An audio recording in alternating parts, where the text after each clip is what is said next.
Assalamualaikum warahmatullahi wabarakatuh. Apa kabar teman-temanku hari ini? Semoga kalian dalam kondisi sehat walafiat. Dan tak lupa, terus tetap semangat ya. Kita masih tetap PDR, tapi kita harus tetap semangat dalam menuntut ilmu. Nah, pada kesempatan kali ini, Ibu akan membahas materi IPA kelanjutan dari yang sebelumnya, yaitu perkembangbiakan hewan dan perkembangbiakan tumbuhan. Nah, pada kesempatan kali ini kita akan belajar tentang lestarikan hewan dan tumbuhan. Ya, baik, kita simak ya. Sebelum melanjutkan, kita simak dulu cuplikan dari surat Al-Quran ya, yaitu surat 16. Ada yang tahu surat 16 itu surat apa? Iya, benar, surat An-Nahl. Di sini ada ayat 5 sampai 8. Kalian bisa buka Al-Qur'annya ya. Nah, Ibu bacakan artinya aja. Dan dia telah menciptakan binatang ternak untuk kamu, padanya ada bulu yang menghangatkan dan berbagai-bagai manfaat. Dan kamu makan apa yang dapat dimakan daripadanya. Dan kamu memperoleh pandangan yang indah padanya ketika kamu membawanya kembali ke kandang, dan ketika kamu melepaskannya ke tempat pengembalaan. Dan ia memikul beban-bebanmu ke suatu negeri yang kamu tak sanggup sampai kepadanya, melainkan dengan kesukaran-kesukaran yang memayahkan diri. Sesungguhnya Tuhanmu adalah Maha Pengasih dan Penyayang, dan Dia telah menciptakan kuda, bagal, dan keledai agar kamu menungganginya dan menjadikannya perhiasan. Dan Allah menciptakan apa yang kamu tidak mengetahuinya. Nah, dari ayat ini, dari surat An-Nahl ayat 5-8, dapat kita pahami bahwa Allah Subhanahu wa taala menciptakan hewan untuk manusia manfaatkan ya. Baik itu yang bisa dimakan, baik itu dari bagian tubuhnya yang mana yang bisa ya, sampai ada bulunya juga bermanfaat, dagingnya seperti itu. Kemudian tenaganya dia untuk ini tadi, untuk untuk membantu kesukaran-kesukaran kita yang kita sendiri nggak sanggup, seperti kuda itu membawa beban ya, bisa dia. Nah, baik, dari sini kita sudah paham ya teman-teman bahwa Allah itu menciptakan segala sesuatu, makhluk hidup untuk kepentingan manusia ya. Makhluk yang lain seperti hewan dan tumbuhan itu untuk kepentingan manusia, tidak lain tidak bukan. Nah, maka kita harus banyak-banyak bersyukur ya. Karena Allah yang menciptakan semua itu untuk kepentingan kita. Baik, selanjutnya akan kita lanjutkan pembahasan berikutnya. Setelah teman-teman memahami bahwa pelajaran ini ada juga di Al-Quran, apa yang harus kita pelajari ya untuk manfaat hewan dan tumbuhan. Ya, selanjutnya mari kita bahas manfaat hewan dan tumbuhan bagi manusia. Ya, yang pertama, hewan dan tumbuhan bisa kita jadikan sebagai bahan sandang ya. Bahan sandang itu sebagai pakaian. Contohnya, rambut domba untuk bahan pembuat sweater ya. Ini domba ini banyak di ternak di Australia, dan memang di Australia itu mereka memproduksi wool, benang wool untuk membuat sweater yang berguna atau digunakan pada musim dingin. Nah, barangkali aja di Indonesia juga akan dikembangkan ya, atau sudah, tapi belum seperti di Australia ya. Maka domba ini bisa dimanfaatkan untuk membuat sweater, yaitu pertama dibuat eh, benang wool dulu ya, ininya bulunya ya, rambut maksudnya. Kemudian ada juga dari tanaman, yaitu kapas. Kapas ini diambil seratnya. Ini untuk membuat bahan baju kita ya. Ini namanya dia sebagai bahan sandang. Contohnya tadi domba dan tanaman kapas ya. Yang kedua, dimanfaatkan sebagai bahan pangan. Bahan pangan itu bisa untuk makanan ya, ada kosmetik dan obat-obatan ya. Itu termasuk dalam bahan pangan. Nah, contohnya ada hewan yang diambil daging, telur, bahkan kulitnya untuk dimakan. Contohnya ini yang diambil dagingnya contohnya apa? Seperti sapi, ya kan? Kuda bisa. Kemudian ada ayam yang halal kita makan ya. Kemudian telur misalnya ayam ya yang banyak dijumpai di pasar. Kemudian diambil kulitnya untuk dimakan. Contohnya kerupuk kulit. Nah, itu dari kerupuk kulit itu dari kulit sapi ya. Biasanya lembu tuh kita bisa jadikan bahan makanan dan rasanya lezat ya. Beberapa tanaman rizoma, jenis tanaman rizoma yang berkembang biak dengan rizoma seperti jahe-jahean ya, ada kunyit, jahe, lengkuas dan sebagainya yang kita jumpai sebagai bumbu dapur nih, itu bisa berkhasiat sebagai obat ya. Tanaman buah dan sayur juga ada yang dapat digunakan untuk merawat kulit dan tubuh ya.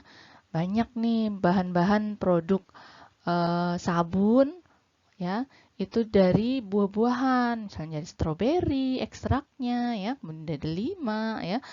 Kemudian untuk sampo, bahan sampo tuh banyak sekali, ada mentimun juga, ada sayur ya, mentimun, kemudian jeruk nipis itu bisa digunakan untuk merawat kulit dan tubuh. Nah, ini tanaman ini bisa bermanfaat ya sebagai obat-obatan dan kosmetik.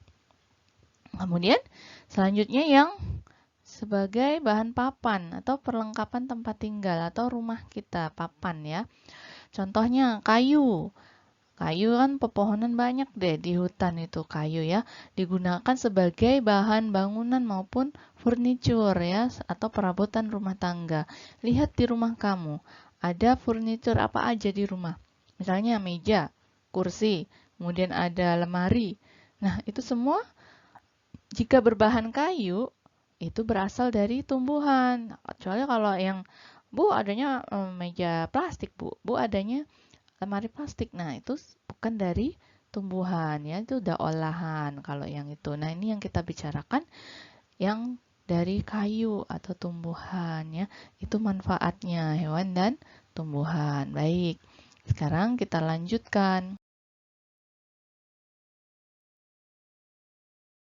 Nah, kita lanjut hewan langka di Indonesia. Nah, ternyata ada beberapa hewan yang merupakan hewan langka atau dia itu keberadaannya sudah hampir punah ya.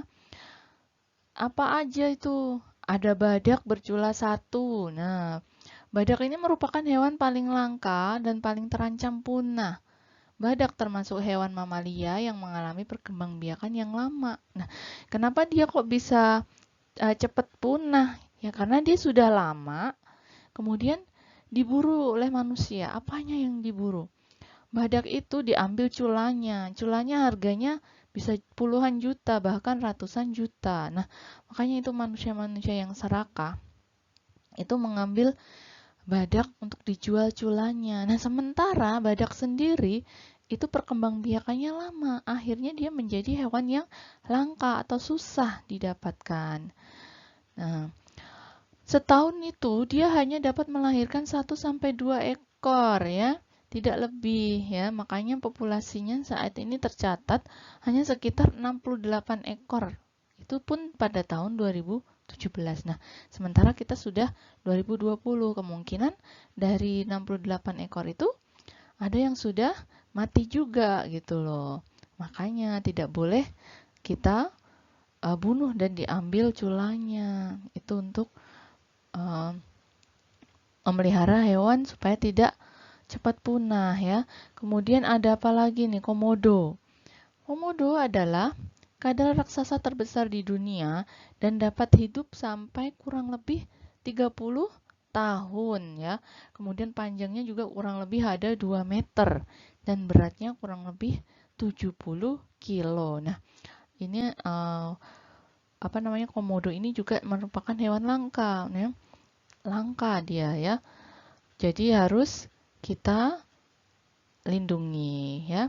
Kalau enggak nanti dia akan punah keberadaannya. Kita tidak bisa melihat lagi yang namanya komodo. Mungkin untuk 5 tahun atau 10 tahun mendatang ya, anak cucu kita tidak bisa melihat komodo jika hewan ini punah ya, makanya nih ya. Kemudian ada harimau. Nah, harimau ini juga merupakan hewan langka. Kenapa?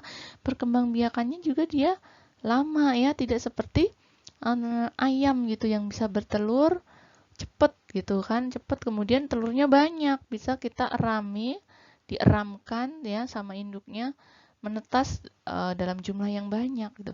Enggak seperti itu ya. Harimau juga sedikit ya ketika berkembang biak. Nah, kenapa dia bisa kok lama-lama habis? Ya itu tadi, harimau juga dibunuh oleh manusia yang tidak bertanggung jawab. Kemudian diambil kulitnya. Kulitnya untuk membuat pakaian, membuat sepatu, kemudian membuat tas. Nah, itu sangat tidak diperbolehkan hal seperti itu. Kemudian yang hewan langka selanjutnya adalah gajah. Gajah juga sama ya. Kenapa dia langka? Ya itu tadi sama kayak badak juga, harimau juga, komodo. Dia perkembangbiakannya lama. Kemudian ada kukang, penyu hijau ya, rusa bawean, anoa, kakatua jambul kuning ya, dan sejenis orang utan ini juga merupakan hewan langka yang ada di Indonesia. Nah, teman-teman bisa mencari informasinya di Google, hewan apalagi yang langka di Indonesia ya. Kemudian kamu baca tuh, kenapa dia kok langka ya. Seperti itu. Baik, kita lanjutkan. Akan membahas tentang apa ya? Selain hewan langka, tumbuhan juga ada yang langka. Kenapa dia langka? Ya karena sulit untuk membudidayakannya, untuk berkembang biak dia. Dia butuh waktu yang lama. Contohnya apa? Ini ada bunga Rafflesia arnoldii. Ya, waktu teman-teman itu IFT kelas 5 ke kebun raya, kita melihat berbagai jenis tumbuhan di sana. Nah, di kebun raya itu banyak tanaman-tanaman yang langka ya, terutama di sana ada yang namanya bunga bangkai ini, Rafflesia arnoldii ya. Kenapa dia kok jadi bunga yang langka?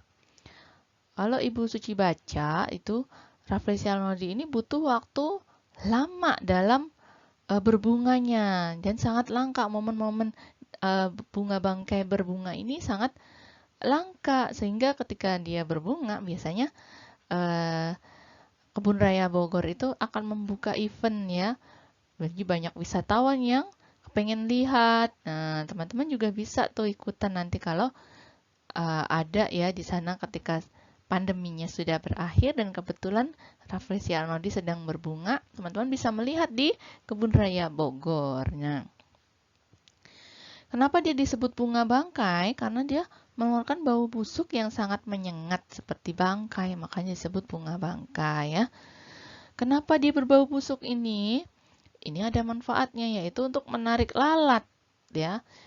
Lalat itu kan tempatnya yang kotor dan berbau gitu ya. Lalat paling suka tuh seperti itu. Nah, bunga bangkai mengeluarkan itu untuk membantu proses penyerbukan. Nah, kemarin kita sudah belajar ada penyerbukan yang dibantu oleh hewan ya. Apa kemarin namanya? Ayo diingat lagi ya. Selanjutnya ada pohon cendana. Pohon cendana itu juga kayunya ya bisa berharga tinggi nih. Karena harum ya, kayu cendana itu harum. Bisa buat parfum atau wewangian ya. Jumlahnya semakin berkurang ya. Udah sulit tumbuhnya menjadi sebuah pohon itu kan sulit lama ya. Manusia memanfaatkannya tidak dengan apa ya namanya ya, tidak dengan cara yang baik gitu. Sudah ditebang, tidak menanam kembali. Kemudian ya seperti itu ya. Makanya jumlah pohon cendana juga akhirnya berkurang. Kemudian ada nih yang namanya kantung semar. Ini juga merupakan tanaman langka ya. Ada ulin, kemudian damar. Yang biasanya di hutan ya ketemunya yang tanaman-tanaman ini. Ada tambosa, bayur, jelutong. Nih, semua merupakan tumbuhan langka di Indonesia. Nah, baik kita lanjutkan. Nih, sekarang kita akan tahu apa sih penyebab kepunahan tumbuhan dan hewan ini. Nah, yang pertama, daya regenerasi yang rendah. Regenerasi itu bertumbuh kembali ya, berkembang kembali itu rendah. Yaitu tadi Ibu sudah bilang bahwa masa perkembangbiakan tanamannya, apalagi yang tanaman kayu itu sangat lama, bisa tahunan ya, tidak terhitung bulan ya. Masih kecil kalau 1 bulan 2 bulan itu seperti itu. Kemudian juga hewan seperti badak tadi juga membutuhkan waktu yang lama ya. Yang kedua, didesak populasi yang lebih kuat ya. Maksudnya apa? Ada populasi hewan yang lebih banyak atau lebih kuat. Jadi dia lebih cepat gitu populasinya ya. Akhirnya hewan yang langka tadi menjadi punah. Udah langka, terdesak sama populasi yang lebih kuat. Ada tumbuhan yang lebih atau hewan yang lebih cepat untuk membentuk populasinya. Makanya menyebabkan hewan dan tumbuhan itu akhirnya lama-lama mengalami kepunahan gitu. Kemudian yang ketiga ada campur tangan manusia. Contohnya seperti ini nih, pembangunan yang amburadul ya Ibu katakan ya. Pembangunan yang dia membuka hutan. Itu kan sudah, kalau manusia membuka hutan, dia sudah mematikan lingkungan buat hewan atau tumbuhan hidup, ya enggak? Akhirnya punah. Ada yang membunuh tadi di apa namanya, kayak badak itu kan ada yang ditangkap-tangkepin gitu ya, secara ilegal ya, dibunuh orang hutan seperti itu, diambil kulitnya, diambil culanya ya. Makanya manusia ini ikut andil dalam kepunahan hewan dan tumbuhan. Yang keempat, adanya bencana alam yang besar. Apa? Seperti banjir bandang ya, banjir yang benar-benar dahsyat, kemudian kebakaran hutan ya, ada tanah longsor, kemudian ada gunung Merapi ya. Itu semua menyebabkan banyak sekali hewan dan tumbuhan yang punah. Nah, itu penyebab-penyebab kepunahan hewan dan tumbuhan. Udah paham ya teman-temanku? Baik, kita lanjut. Selanjutnya, dari hewan-hewan yang gampang punah tadi ya, dapat kita lestarikan ya. Atau manusia itu tugasnya melestarikan hewan dan tumbuhan. Nah, kenapa harus dilestarikan? Itu ada tujuannya. Yang pertama, melindungi tumbuhan dan hewan dari kepunahan. Jelas ya itu. Yang kedua, melestarikan hewan dan tumbuhan langka. Kita lestarikan hewan dan tumbuhan yang langka tadi, supaya dia tidak tambah langka ya. Kemudian menjaga keseimbangan ekosistem. Bagaimana? Itu sudah kita pelajari itu di kelas 5. Bagaimana cara menjaga keseimbangan ekosistem ya, supaya hewan dan tumbuhan itu tetap lestari. Lalu apa yang perlu dilakukan agar hewan dan tumbuhan tidak punah ya? Selain dilestarikan tadi kan, dengan kita melestarikan supaya nggak punah. Ya, kita lanjut ya. Nah, kita bisa melakukan usaha pelestarian hewan dan tumbuhan ya. Secara umum, bisa kita lakukan dengan cara in situ. Apa itu in situ? Yaitu dilakukan pada tempat atau dalam habitat asli hewan dan tumbuhan itu berada. Misalnya di hutan, ya sudah kita buat suaka marga satwa atau hutan lindung atau taman nasional. Ini namanya pelestarian in situ. Langsung pada tempat atau habitat asli dari hewan dan tumbuhan itu berada. Ya. Kemudian yang kedua, ada pelestarian ex situ. Nah, ini dilakukan di luar habitat asli hewan dan tumbuhan itu berada. Di luarnya, misalnya apa? Ada kebun botani. Misalnya kemarin yang kita kunjungi di kelas 5 ya, ada Kebun Raya Bogor. Nah, itu adalah merupakan contoh dari pelestarian ex situ ya. Siapa pendirinya kemarin? Teman-teman harus ingat tuh kemarin ya. Yang mendirikan itu membuat Kebun Raya Bogor untuk menanam tumbuhan tumbuhan-tumbuhan yang ada di Indonesia dijadikan satu. Nah, itu namanya pelestarian ex situ. Kemudian ada taman safari.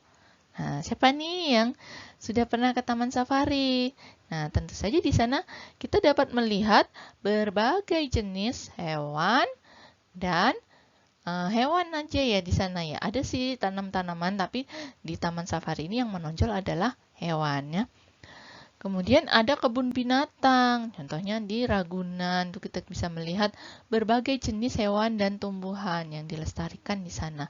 Iya, kita bisa ngelihat, tapi itu juga bagian dari usaha pelestarian hewan dan tumbuhan. Kemudian ada di penangkaran, contohnya di Indonesia itu ada penangkaran buaya, ya, supaya nggak punah. Ada penangkaran penyu, gitu, penyu atau kura-kura. Ya, penangkaran itu dibuat satu jenis saja, ya, satu jenis wilayah nih ada satu jenis hewan saja di penangkaran. Biasanya dipisahkan tuh antara yang masih bayi dengan yang sudah besar supaya tidak dimakan. Jadi cara melestarikannya seperti itu. Nah, kita ingat lagi ya, ada dua ya, ada in situ dan ex situ. Nah, in situ itu pada habitat aslinya atau di tempat asalnya. Kalau ex situ sudah berada di tempat yang lain, diambil dari aslinya, dipindahkan, kemudian dibangun, ya. Seperti itu. Paham ya? Kita lanjut. Nah, yang pertama yang ex situ ya. Itu ada cagar alam, ya. Cagar alam itu usaha pelestarian hewan dan tumbuhan pada suatu daerah yang dilindungi oleh undang-undang. Nah, ini dilindungi oleh undang-undang cagar alamnya ya. Nah, teman-teman bisa mencari cagar alam apa aja sih yang ada di Indonesia. Nah, itu Ibu kasih tugas itu ya. Teman-teman cari sendiri cagar alam yang ada di Indonesia itu apa aja. Termasuk nih, yang kedua, Suaka Marga Satwa. Daerah yang digunakan untuk melindungi hewan tertentu. Nah, kalau Suaka Marga Satwa ini hanya untuk hewan tertentu. Kalau cagar alam, hewan dan tumbuhan. Taman Nasional, ini juga kawasan pelestarian alam dengan ekosistem aslinya. Sering digunakan untuk kepentingan pendidikan, penelitian, budaya, dan pariwisata. Nah, teman-teman bisa lebih memahami lagi antara cagar alam, Suaka Marga Satwa, dan Taman Nasional. Teman-teman bisa mencari informasi dan contoh yang ada di Indonesia ya. Kita lanjut ya.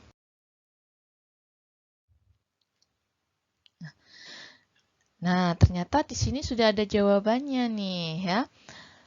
Taman nasional yang ada di Indonesia.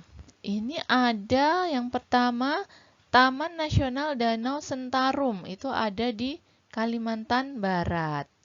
Wah, jadi tugasnya nggak ada nih. Oh, tunggu jangan salah ya. Tugasnya nanti ada kok. Nah, contoh yang ada di Taman Nasional Danau Sentarum ini, di Kalbar atau Kalimantan Barat ini, ada hewan orangutan, bekantan, ada buaya, labi-labi, burung enggang, bangau binti ya. Kemudian ada Taman Nasional Waikambas. Waikambas ini terkenal di Lampung sana ya. Dengan gajahnya tuh, gajah Sumatera ya. Ada harimau Sumatera, mentok, rimba, dan lain-lain. Di Waikambas ini di Lampung sini ya. Kemudian ada Taman Nasional Ujung Kulon nih di Banten ya. Di Jawa, nih Jawa Barat nih ada Taman Nasional Ujung Kulon. Nah, apa yang dilindungi di sana? Ada badak Jawa atau badak bercula satu. Nih yang langka nih badak bercula satu. Kemudian di NTT ada Taman Nasional Komodo, karena di sana dilindungi adalah komodo. Nah, teman-teman, kalau punya rezeki mau berkunjung ke Pulau Komodo, teman-teman harus ke NTT ya. Kemudian mau ke Waikambas boleh ya. Kalau ada rezeki bisa keliling-keliling ke Taman Nasional. Nah, seru ya kita ngelihat berbagai jenis hewan dan tumbuhan ya di sana. Kemudian ada Taman Nasional Lawrence, itu ada di Papua nih. Apa aja yang dilindungi? Ada kasuari, cendrawasih, kakatua, burung udang, dan lain-lain ya. Kemudian di Sulawesi juga ada Taman Nasional Lorelindo di Sulawesi Tengah tepatnya ya. Ada anoa, ada babi rusa, dan beberapa jenis kelelawar, kemudian ada tikus, semuanya ada hewan-hewan yang ada di Taman Nasional Lorelindo. Nah, kalau kita perhatikan ini di berbagai wilayah Nusantara ya, dari barat sampai timur nih ada nih ya perwakilannya Taman Nasional. Nah, teman-teman bisa cari lagi informasinya. Mungkin apa sih selain hewan dan tumbuhan yang ada di sana? Nah, gitu ya. Nih, kita lanjut. Nah, untuk orang yang melakukan pelestarian terhadap lingkungan, ya, itu ada penghargaan dari pemerintah, ya, namanya Kalpataru. Penghargaan kepada orang atau kelompok atas jasanya dalam melestarikan lingkungan hidup di Indonesia, gitu. Nah, ini bentuk dari Kalpataru. Siapa saja sih yang berhak menerima Piala Kalpataru nih? Yaitu yang pertama ada perintis lingkungan. Jadi lingkungannya itu misalnya sudah hampir rusak ya, sudah rusak parah. Nah, orang itu merintis gitu dari awal. Bagaimana cara upayanya dia dalam membuat lingkungan itu kembali hijau, kembali bersih. Nah, itu dia akan mendapat penghargaan pelestarian lingkungan, namanya Kalpataru. Nah, teman-teman mau nggak seperti itu? Nah, menjadi orang yang merintis lingkungan dari kondisi rusak menjadi sangat hijau. Nah, bukan sebaliknya dari hijau menjadi rusak. Nah, ini tidak baik seperti itu ya. Kemudian orang yang bagaimana lagi yang mendapat penghargaan Kalpataru? Pengabdi lingkungan atau petugas lapangan ya. Kemudian ada penyelamat lingkungan atau kelompok masyarakat. Nah, semua ini digabung menjadi penghargaannya dalam Kalpataru. Nah, ini bentuk penghargaan ya. Lanjut. Apalagi? Nah, nih, kategori perintis lingkungan itu siapa aja? Ya, ada kepada perintis, pengembangan, dan melestarikan fungsi lingkungan hidup secara menonjol ya, baru dan luar biasa bagi kawasannya. Ya. Pokoknya kawasannya jadi benar-benar baru ya, menonjol banget gitu perbedaannya. Nah, itu namanya perintis lingkungan. Pengabdi lingkungan ya, kepada petugas lapangan yang mengabdikan diri dalam usaha pelestarian lingkungan hidup yang di luar tugas pokoknya serta berlangsung lama. Nah, orang yang mengabdi. Kemudian penyelamat lingkungan, kelompok masyarakat formal informal yang berhasil melakukan upaya pelestarian lingkungan hidup atau pencegah kerusakan dan pencemaran lingkungan. Inilah 3 kategori yang masuk dalam penghargaan Kalpataru tadi ya. Kemudian selanjutnya, nah teman-teman kita sudah di ujung ya. Jadi yang perlu kita pahami bahwa kita tidak boleh merusak lingkungan. Kalau bisa kita menjadi orang yang melestarikan lingkungan. Nih, ada suratnya ya. Di Al-Quran, di Al-A'raf nih ayat 58. Ini sudah diterangkan bahwa, dan janganlah kamu berbuat kerusakan di muka bumi, sesudah Allah memperbaikinya, dan berdoalah kepadanya dengan rasa takut dan harapan. Sesungguhnya rahmat Allah dekat kepada orang-orang yang berbuat baik. Nah, itu kita sudah diperintahkan dalam Al-Quran ya untuk menjaga kelestarian dengan tidak membuat kerusakan di muka bumi. Tadi hewannya sudah langka, tumbuhannya sudah langka, kita harus bisa melestarikan baik dalam in situ maupun ex situ. Nah, pemerintah pun berupaya untuk memberikan penghargaan kepada semua orang yang dapat memelihara lingkungannya. Ya kan tadi ada 3 kategori dalam Piala Kalpataru. Nah, tidak sampai di situ saja. Allah juga akan memberikan balasan yang luar biasa terhadap orang yang peduli terhadap lingkungannya. Nah, teman-teman coba tengok di lingkungan sekitar kamu bagaimana kondisinya. Apakah teman-teman sudah menjaga terutama untuk tanamannya dan hewan-hewannya. Nah, sebisa mungkin mulailah sejak dini dan dari lingkungan sendiri. Nah, seperti itu ya teman-teman. Pada kesempatan kali ini yang bisa Ibu sampaikan, mudah-mudahan dapat menjadi tambahan pengetahuan bagi kita semua. Kurang lebihnya Ibu mohon maaf. Seperti biasa, tugas akan di-share di grup ya. Demikian dari Ibu. Wassalamualaikum warahmatullahi wabarakatuh.